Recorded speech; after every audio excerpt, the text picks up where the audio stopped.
بیانات کے لیے ہمارے چینل اسلامک ویڈیو اونلی کو سبسکرائب کریں۔ درود شریف پڑھ لیں۔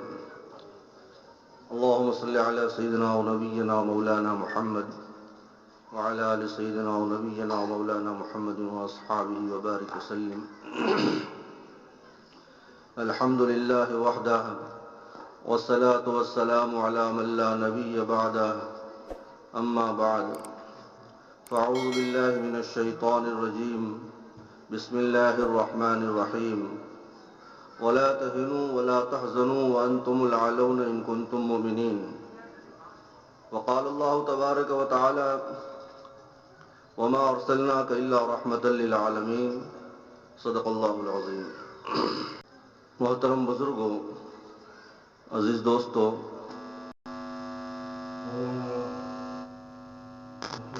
آپ کا 2 دن سے شدید تقاضا تھا کہ بیان میں تمہیں میرے ساتھ چلنا ہے اور کچھ باتیں کہنی ہیں مجمع کے سامنے۔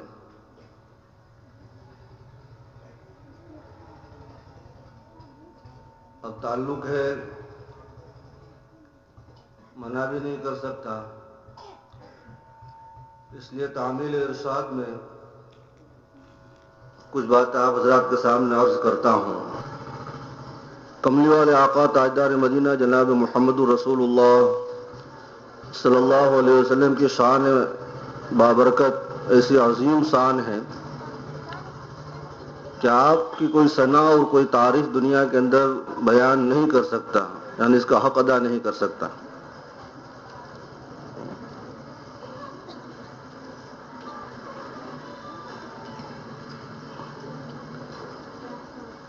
میں نے آج سے کچھ مہینوں پہلے چار بازار میں بھی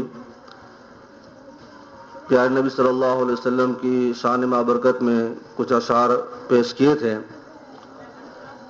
آج بھی تقاضا ہے تو اشعار پیش کریں گے، لیکن اس سے پہلے کچھ علامہ اقبال کے جو نصیحت آمیز باتیں ہیں اشعار کے اندر، یہ پیش کرتا ہوں۔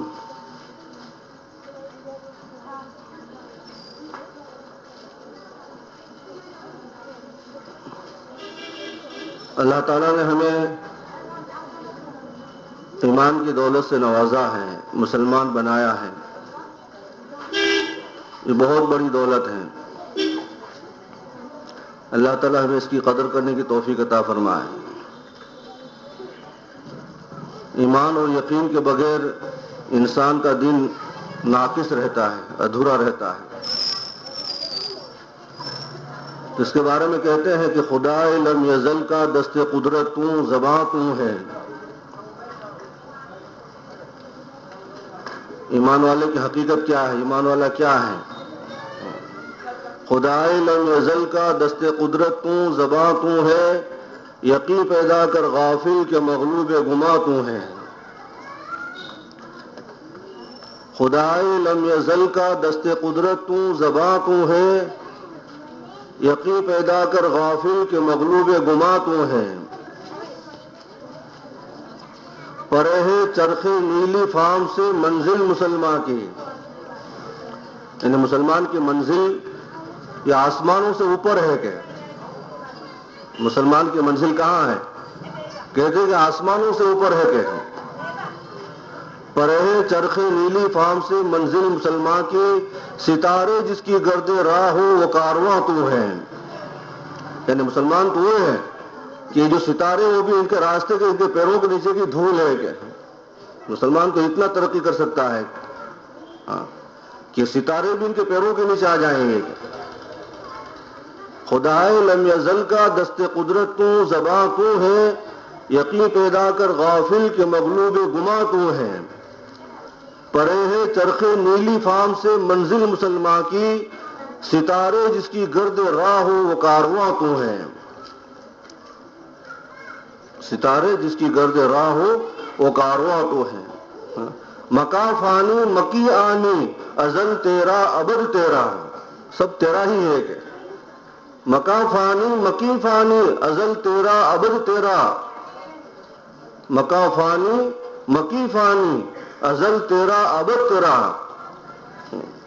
خدا لم یزل کا دست قدرت تو ہے، زباں تو ہے، یقین پیدا کر غافل کے مغلوب گما تو ہے،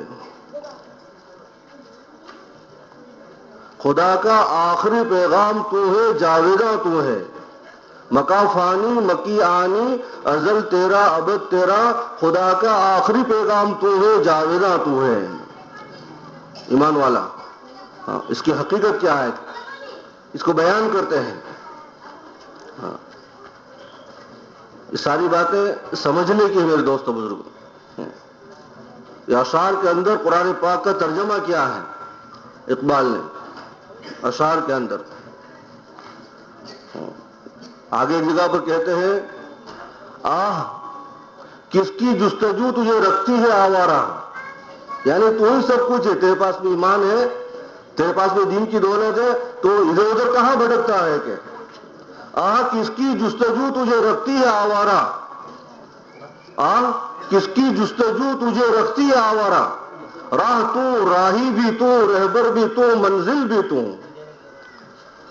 راہ تو راہی بھی تو رہبر بھی تو منزل بھی تو کہاں بھٹکتا ہے کہ تو ہی رہبر ہے دنیا کا، تو ہی راہی ہے اور تو ہی منزل ہے کہ تجھے ادھر ادھر بھٹکنے کی ضرورت نہیں ہے کہ کس کی جستجو تجھے رکھتی ہے آوارہ، راہ تو راہی بھی تو رہبر بھی تو منزل بھی تو، سب کچھ تو ہی ہے کہ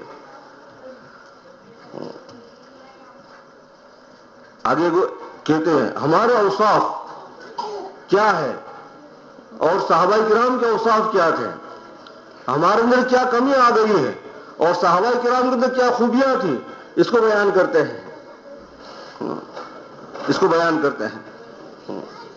کیا کہتے ہیں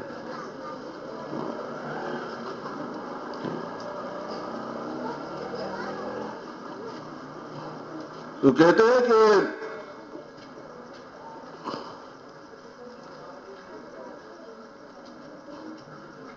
خدا لم یزل کا دست قدرت تو زباں تو، یقین پیدا کر غافل کے مغلوب گما تو، کیونکہ خودکشی سوا ہے تمہارا او غیر و خوددار، یعنی تمہارا کیا حالت ہے مسلمانوں کے آج کے کہ تھوڑی پریشانی آتی ہے، تھوڑی مصیبت آتی ہے تو خودکشی کرنے کے لیے تیار ہو جاتے ہیں، خودکشی سوا ہے تمہارا او غیر و خوددار، تم ہو اخوت سے گریزاں او اخوت پہ نثار، تم کیا ہو اخوت سے گریزاں ہو، یعنی بھائی سے بھائی کی نہیں بنتی ہے، آپس میں دشمنی لے کر بیٹھے ہو، ایک بھائی دوسرے بھائی کے کام نہیں آ رہا ہے، اور وہ صحابہ کرام ایسے تھے کہ اپنے بھائی کے لیے جان دینے کے لیے تیار ہو جاتے تھے۔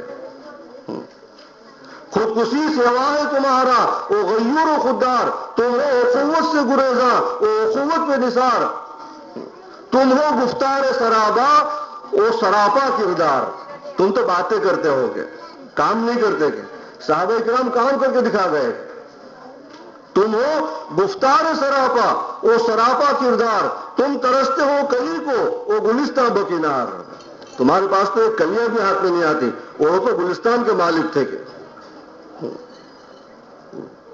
آگے کیا کہتے ہیں تمہیں اپنے آبا سے نسبت ہو نہیں سکتی، یعنی تمہارے جو اجداد اور تمہارے جو پہلے کے لوگ گزر گئے جنہوں نے قربانیاں دی، جنہوں نے محنت کی، یہ کچھ کر کے گئے، اس سے تمہیں کیا نسبت ہے، تمہیں اپنے آبا سے نسبت ہو نہیں سکتی، تم گفتار و کردار، تم ثابت و سیارہ، تم باتیں کرتے ہو کہ وہ کام کر کے گئے، تم ثابت ہو اور وہ سیارہ ہے، ثابت کسے کہتے ہیں اور سیارہ کسے کہتے ہیں؟ میں نے مفتی عبداللہ صاحب دامت برکاتہم سے اس کے بارے میں پوچھا تھا کہ حضرت یہ شہر کے اندر ثابت اور سیارہ، تو یہ ثابت کسے کہتے ہیں اور سیارہ کسے کہتے ہیں؟ تو مفتی صاحب نے بہت اچھا جواب دیا جو سمجھ میں آنے والی بات ہے۔ تو مفتی صاحب نے کہا کہ آسمان کے جو ستارے ہوتے ہیں دو قسم کے ہوتے ہیں، آسمان میں ستارے دو قسم کے ہوتے ہیں، ایک ستارے ایسے ہیں کچھ ستارے کہ جو گردش کرتے رہتے گھومتے ہیں، اور دوسرے ستارے ایسے ہیں جو اپنی جگہ پر سے ہٹتے نہیں ہیں، اسی جگہ پر رہتے ہیں۔ کچھ ستارے ایسے ہیں جو گھومتے رہتے ہیں آسمان کے اندر، تو گھومنے والے ستاروں کو سیارہ کہتے ہیں، اور جو ستارے وہاں سے ہٹتے نہیں ہیں اس کو ثابت کہتے ہیں، وہاں لگے رہتے ہیں وہ۔ تو اقبال اس کی طرف مثال دیتے ہیں کہ تمہارے جو آبا اجداد تھے وہ پوری دنیا کے اندر پھرتے تھے اللہ کے دین کی محنت کو لے کر، اور تم ایک جگہ پر بیٹھے ہو کے، ایک جگہ پر چپک گئے ہو کے، تم ایک جڑ پدارتھ بن گئے ہو کے، تمہیں اپنے آبا سے نسبت ہو نہیں سکتی، تم گفتار و کردار، تم ثابت و سیارہ، تم ثابت و سیارہ۔ بہت سارے اشعار ہیں، جوانوں سے کہتے ہیں اقبال، کیا کہتے ہیں؟ جوانوں یہ صدائے آ رہی ہے آبشاروں سے، جوانوں یہ صدائے آ رہی ہے آبشاروں سے، چٹانیں چور ہو جائے جو عزم سفر پیدا۔ جوانوں یہ صدائے آ رہی ہے آبشاروں سے، چٹانیں چور ہو جائے جو عزم سفر پیدا۔ کچھ سمجھ میں آیا؟ سارا باؤنسر ہو گیا، سمجھانا پڑے گا، سب باؤنسر ہو گیا، نہیں سمجھ میں آیا۔ جوانوں یہ صدائے آ رہی ہے آبشاروں سے، آبشار کس کو کہتے ہیں؟ وہ پانی کا جو دھوت گرتا ہے نا، جہاں پانی کا دھوت ہوتا ہے اس دھوت کو آبشار کہتے ہیں۔ جب وہ پانی کا دھوت گرتا ہے تو اس کے نیچے جو پاٹیں ہوتی ہیں تو بار بار لگاتار مسلسل وہ پانی کا دھوت گرنے کی وجہ سے کر کے وہ پتھر پھٹ جاتے ہیں، کہ ٹکڑے ہو جاتے ہیں۔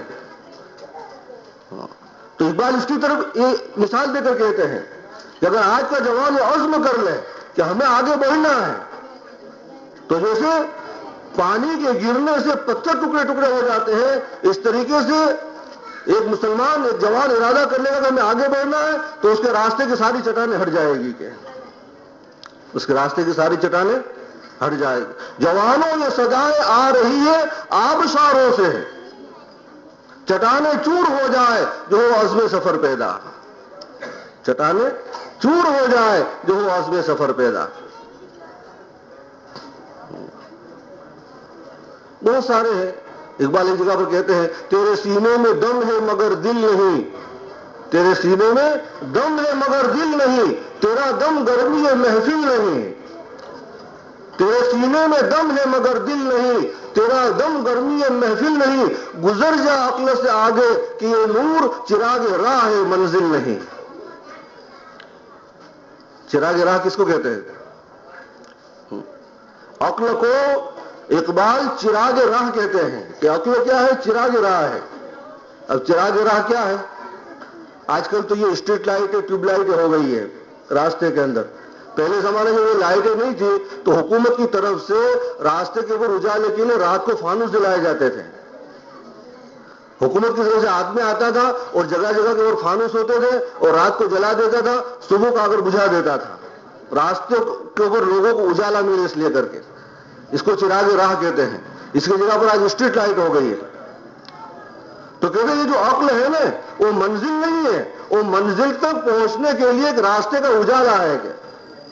کیا ہے؟ راستے میں اجالا ہے۔ عقل سے تم اتنا کام لو کہ منزل تک پہنچ جاؤ، ورنہ اگر دین کے معاملے میں اپنے عقل کو دخل دو گے تو پھر گمراہ ہو جاؤ گے۔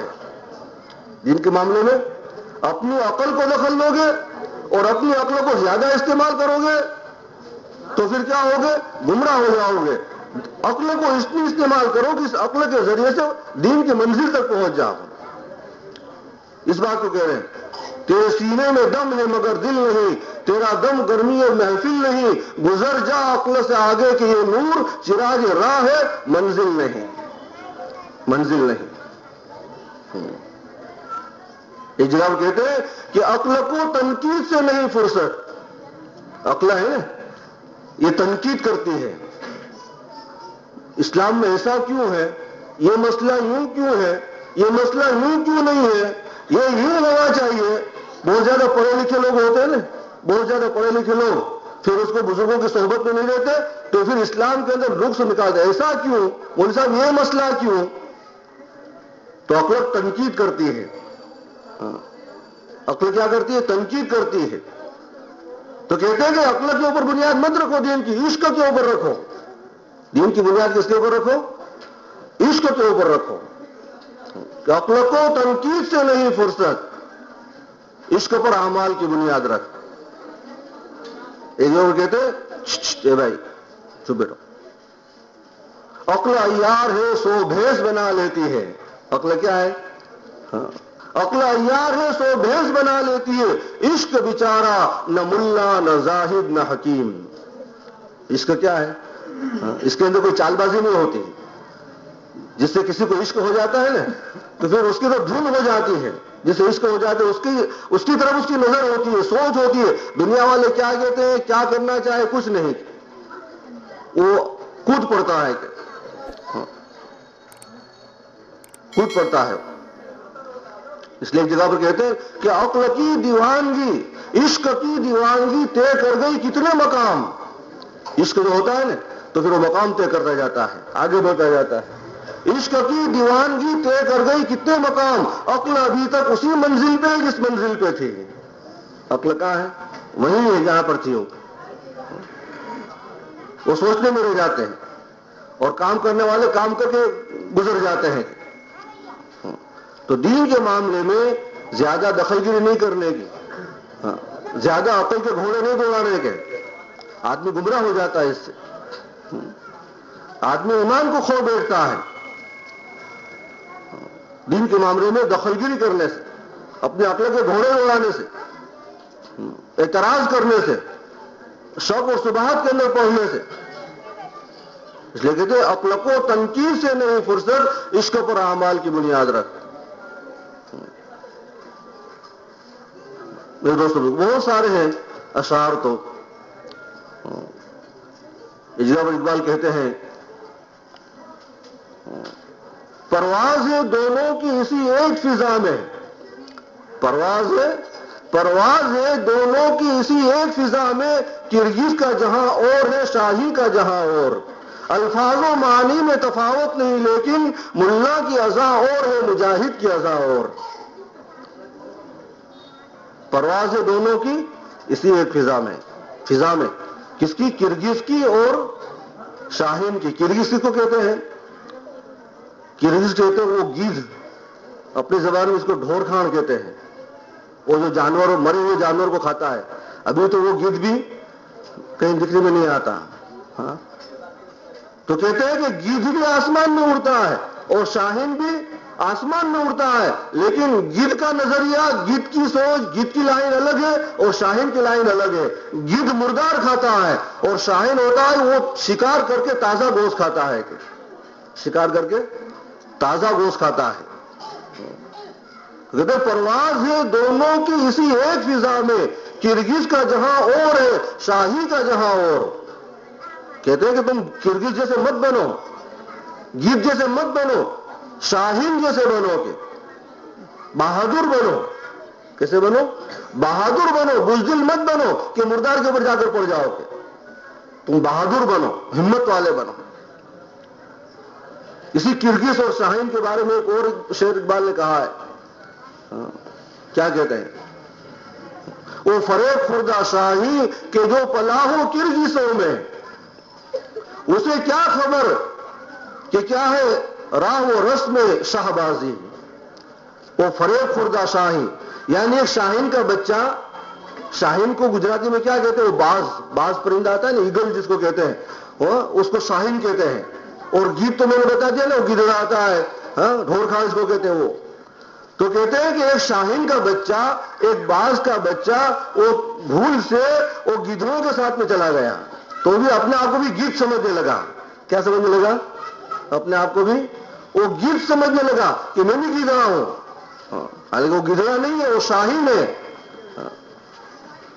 تو کہتے ہیں کہ اس کو کیا معلوم کہ شاہین کا بچہ گدھوں کے ساتھ میں چلا گیا، اور اس کو کیا معلوم کہ شاہین کے انداز کیا ہوتے ہیں. شاہین کے انداز کیا ہوتے ہیں. وہ فریب خوردہ شاہی کہ جو پلاہو کرگزوں میں، اسے کیا خبر کہ کیا ہے رسم راہو صاحبازی. آج ہمارا بھی حال یہی ہے. غیروں کے ساتھ میں رہتے رہتے ہم بھی اپنے آپ کو ایسا ہی سمجھ لیں گے، بس ایسی زندگی گزارنی چاہیے. مسلمان کی زندگی الگ ہے اور غیر کی زندگی گزارنے کا راستہ الگ ہے. مسلمان کی زندگی گزارنے کا راستہ الگ ہے اور غیروں کی زندگی گزارنے کا راستہ الگ ہے، دونوں کی راہ الگ ہے. رہنا اسی دنیا میں ہے، رہنا انہی کے ساتھ میں ہے، لیکن ہماری زندگی کے طور و طریق الگ ہوں گے اور ان کی زندگی کے طور و طریق الگ ہیں. اسی بات کو کہا ہے پرواز ہے دونوں کی اسی ایک فضا میں، کرگز کا جہاں اور ہے شاہی کا جہاں اور. الفاظ و معانی میں تفاوت نہیں لیکن ملا کی اذا اور ہے مجاہد کی اذا اور. بھائی ایک ملا اذان دے گا اور ایک مجاہد اذان دے گا، اذان کے الفاظ تو دونوں ایک ہوں گے، لیکن جب مجاہد کی اذان میں ایسا پاور ہوگا کہ دشمنوں کی پتلونیں خراب ہو جائے گی جب وہ نعرہ تکبیر کا نعرہ بلند کرے گا، تو اس میں یہ پاور ہوگا، یہ طاقت ہوگی. لیکن ایک ملا کی اذان میں کچھ نہیں ہوگا، اس سے کچھ نہیں ہوگا. صحابہ کرام جب جہاد کے لیے جاتے تھے نعرہ تکبیر اللہ اکبر کا نعرہ لگاتے تھے تو کافروں کے یہ جو قلعے تھے اس کے اندر دراڑیں پڑ جاتی تھی، دراڑیں پڑ جاتی تھی. یہ نعرہ تھا ان کا. تو بہت ساری باتیں کہی میرے دوست بزرگ، یہ ایک دلچسپی ہونی چاہیے ہمیں ان چیزوں سے. اور اس کے لیے کیا ضروری ہے؟ صحیح اردو کا سیکھنا ضروری ہے. جب تک ہمیں اس کا معنی اور مطلب معلوم نہیں ہوگا وہاں تک پڑھنے میں اور یاد کرنے میں جی اگتا آئے گا اور طبیعت نہیں لگے گی کہ بھائی سمجھتے نہیں ہیں، سمجھ میں نہیں آتا تو ہم کیا پڑھیں اس کو. اچھے اہل علم کو بھی بیچارے کو، کیونکہ اردو میں ذرا تھوڑا کچا معاملہ ہوتا ہے اور معنی اور مطلب نہیں سمجھ سکتے ہیں تو پھر اس کی طرف دلچسپی نہیں ہوتی. کتابیں پڑھتے ہیں لیکن ایسے اشعار آتے ہیں تو اس کو نظر انداز کرتے ہوئے آگے بڑھ جاتے ہیں. اس میں کیا سمجھنا؟ لیکن اس کے اندر ایک مختصر بات ہوتی ہے، لیکن اس کے اندر ایک چھوٹی سی بات کے اندر بہت کچھ کہہ دیا گیا ہوتا ہے، بہت کچھ کہہ دیا گیا ہوتا ہے. چھوٹی چھوٹی باتوں کے اندر بہت کہہ دیتے ہیں. تو میرے دوست بزرگوں وقت زیادہ ہو رہا ہے، ابھی مولانا کا بھی بات سننے کی ہے ہمیں. اب یہ فرمائش یہ بھی ہے کہ کچھ اللہ کے نبی صلی اللہ علیہ وسلم کی شان میں بھی کچھ اشعار کہہ دیے جاوے، تو بھائی فرمائش کا پورا کرنا یہ بھی ضروری ہے. درود شریف پڑھ لیں ایک دفعہ. اللہم صلی علی سیدنا محمد وعلی آل سیدنا محمد واصحابہ وبارک وسلم. اللہ کے نبی صلی اللہ علیہ وسلم کے ایک صحابی ہیں، کیا نام ہے ان کا؟ حسان بن ثابت رضی اللہ تعالیٰ عنہ. حسان بن ثابت رضی اللہ تعالیٰ عنہ یہ بہت بڑے شاعر تھے. عربی میں اشعار اللہ کے نبی صلی اللہ علیہ وسلم کی شان میں اللہ کے نبی صلی اللہ علیہ وسلم کے سامنے پڑھتے تھے اور اللہ کے نبی صلی اللہ علیہ وسلم سے بہت خوش ہوتے تھے، مزے لے کر سنتے تھے، مزے لے کر سنتے تھے. حسان بن ثابت رضی اللہ تعالیٰ ان کے اشعار کتابوں میں بہت زیادہ ہے. اب میں عربی زیادہ جانتا نہیں ہوں، عربی پڑھا ہوا نہیں ہوں، اس لیے پھر ان کو یاد کرنا بھی مشکل ہوتا ہے. جب یہ اشعار سنا نہیں اللہ کے نبی کے شان میں تو اس صحابی رسول صلی اللہ علیہ وسلم کے ایک شعر سنا دیتا ہوں جو اللہ کے نبی صلی اللہ علیہ وسلم کے سامنے اللہ کے نبی کے شان میں کہا ہے. کیا کہتے ہیں؟ وَأَحْسَنُ مِنْكَ لَمْ تَرَقَّتُ عَيْنِي وَأَحْسَنُ مِنْكَ لَمْ تَرَقَّتُ عَيْنِي وَأَجْمَلُ مِنْكَ لَمْ تَلِدِ النِّسَاءُ وَأَحْسَنُ مِنْكَ لَمْ تَرَقَّتُ عَيْنِي وَأَجْمَلُ مِنْكَ لَمْ تَلِدِ النِّسَاءُ خُلِقْتَ مُبَرَّأً مِنْ كُلِّ عَيْبٍ فَكَأَنَّكَ قَدْ خُلِقْتَ كَمَا تَشَاءُ. وَأَحْسَنُ مِنْكَ لَمْ تَرَقَّتُ عَيْنِي. کیا ترجمہ؟ وَأَحْسَنُ مِنْكَ لَمْ تَرَقَّتُ عَيْنِي وَأَجْمَلُ مِنْكَ لَمْ تَلِدِ النِّسَاءُ خُلِقْتَ مُبَرَّأً مِنْ كُلِّ عَيْبٍ فَكَأَنَّكَ قَدْ خُلِقْتَ كَمَا تَشَاءُ. اقبال کا یہ شعر سنا دیتا ہوں، اب زیادہ وقت نہیں لینا ہے، جو اللہ کے نبی صلی اللہ علیہ وسلم کی شان میں فارسی میں کہا ہے، فارسی میں ہے. اور علماء کرام فرماتے ہیں ایک دعا مانگی ہے اقبال نے، اور کتنا عشق ہوگا اقبال کے دل میں اللہ کے نبی صلی اللہ علیہ وسلم کا کہ اس دعا کے اندر جو الفاظ کہے ہیں اللہ کے سامنے، اس دعا کے اندر فارسی کے اندر جو الفاظ کہے ہیں اللہ کے سامنے، تو علماء فرماتے ہیں کہ ایسے الفاظ کہے اقبال نے کہ اللہ سے امید ہے کہ اللہ تعالیٰ اس دعا کی وجہ سے کر کے اور اس اشعار کی وجہ سے کر کے اقبال کی مغفرت کر دیں گے، اقبال کی مغفرت کر دیں گے. تو کیا کہتے ہیں اقبال؟ تو غنی از ہر دو عالم من فقیر، تو غنی از ہر دو عالم من فقیر روز محشر عذر ہائے من پذیر. تو غنی از ہر دو عالم من فقیر، روز محشر عذرہائے من پذیر، یا اگر بینی حسابم ناگزیر، یا اگر بینی حسابم ناگزیر، از نگاہ مصطفیٰ پنہا بگیر۔ کیا کہتے ہیں؟ تو غنی از ہر دو عالم من فقیر، اے خدا تو غنی ہے، تو بے پرواہ ہے، اور میں تیرے سامنے ایک فقیر کی حیثیت سے ہاتھ پھیلائے ہوئے ہوں، ایک فقیر ہوں تیرے سامنے، بھیک مانگتا ہوں، دعا کرتا ہوں، تو غنی ہے، بے پرواہ ہے۔ تو غنی از ہر دو عالم من فقیر، روز محشر عذرہائے من پذیر، اے اللہ قیامت کے دن تو میرے گناہوں کو معاف کر دینا۔ کیا کہتے ہیں؟ اے اللہ قیامت کے دن تو میرے گناہوں کو معاف کر دینا۔ پھر آگے کیا کہتے ہیں؟ یا اگر بینی حسابم ناگزیر، اے اللہ اگر تجھے میرے گناہ کو معاف نہیں کرنا اور میرا حساب لینا ہے تو ایک کام کرنا، دیکھو یہ بات کہی ہے۔ کیا کہتے ہیں؟ تو غنی از ہر دو عالم من فقیر، اے اللہ تو غنی ہے اور میں تو تیرے سامنے فقیر ہوں، ہاتھ پھیلائے ہوں، روز محشر عذرہائے من پذیر، قیامت کے دن تیرے گناہوں کو معاف کر دینا۔ یا اگر بینی حسابم ناگزیر، اگر تجھے میرا حساب لینا ہے تو ایک کام کرنا، از نگاہ مصطفیٰ پنہا بگیر، میرے نبی صلی اللہ علیہ وسلم کے سامنے میرا حساب مت لینا، میں گنہگار ہوں، میرے نبی کے سامنے مجھے شرم آئی اگر تو حساب لے گا۔ ایسا عشق تھا، میرا حساب میرے نبی کے سامنے ہو، میرے گناہ میرے نبی صلی اللہ علیہ وسلم کے سامنے کھلے، میرے لیے کتنی شرم کی بات ہوگی۔ تو کیا کہہ رہے ہیں؟ تو غنی از ہر دو عالم من فقیر، روز محشر عذرہائے من پذیر، یا اگر بینی حساب ناگزیر، از نگاہ مصطفیٰ پنہا بگیر۔ تو میرے آقا کے سامنے میرا حساب مت لینا، الگ سے چھپ کر لینا، میرے آقا کے سامنے مجھے شرمانا نہ پڑے۔ تو وقت زیادہ ہو گیا ہے، اس لیے اب میں میری بات کو ختم کرتا ہوں، ایک شعر سنا دیتا ہوں،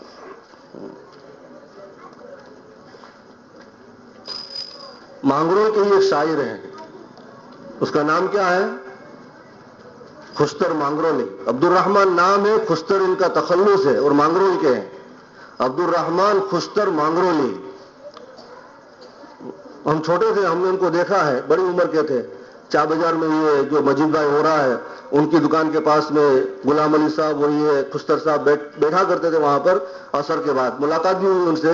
ان کی کتابیں ہیں، بہت بڑے شاعر تھے ہمارے مانگرو کی، آج پہچانتے بھی نہیں لوگ، ان کو پہچانتے بھی نہیں ہیں۔ ان کی ایک کتاب ہے طیور آوارہ، یہ نثری مجموعہ ہے، ان کے اندر مضامین جو پڑھنے سے تعلق رکھتے ہیں، اور ایک کتاب ان کی ہے حسن خیال، ایک کتاب ان کی ہے حسن خیال جو ان کا شعری مجموعہ ہے، ان کے اندر اشعار ہیں جو ہمارے مانگرول کے شاعر عبد الرحمن خشتر مانگرولی، ان کا ایک آخری میں ایک شعر سنا دوں۔ کیا کہتے ہیں؟ بھائی یہ شعر میں میری طرف تو منسوب نہیں کر سکتا، میں منسوب کرتا ہوں ہمارے شہر کے علماء کرام کی طرف، جو ہمارے شہر کے علماء کرام سماجی لائن سے بھی خدمت انجام دیتے ہیں اور دینی لائن سے بھی خدمت انجام دیتے ہیں، بڑی بڑی قربانیاں دیتے ہیں، اجتماعی نکاح رکھتے ہیں، غریبوں کے مکان بنا دیتے ہیں، اور قربانی کے موقع کے اوپر قربانی کا انتظام کرتے ہیں، اور بہت ساری خدمتیں کرتے ہیں۔ ہمیں اس کی قدر کرنی چاہیے، ہمارے علماء کرام کی ہمیں قدر کرنی چاہیے۔ بڑی اپنے کے اوپر الزامات کو برداشت کرتے ہوئے، بہتانات کو برداشت کرتے ہوئے، بہت ساری کڑوی کسیلی سنتے ہوئے، بہت ساری تکلیفیں اٹھاتے ہوئے بھی یہ دین کا کام اور سماج کی خدمت کر رہے ہیں، تو ان کی قدر کرنی چاہیے ہمیں۔ تو ان کی طرف منسوب کر کے میں شعر کہہ کر بات ختم کرتا ہوں۔ تو کیا کہا ہے یہ شعر خشتر صاحب کا، مانگرولی کا، قدر کیجئے ہماری ہستی کی، دہر میں انتخاب ہے ہم لوگ۔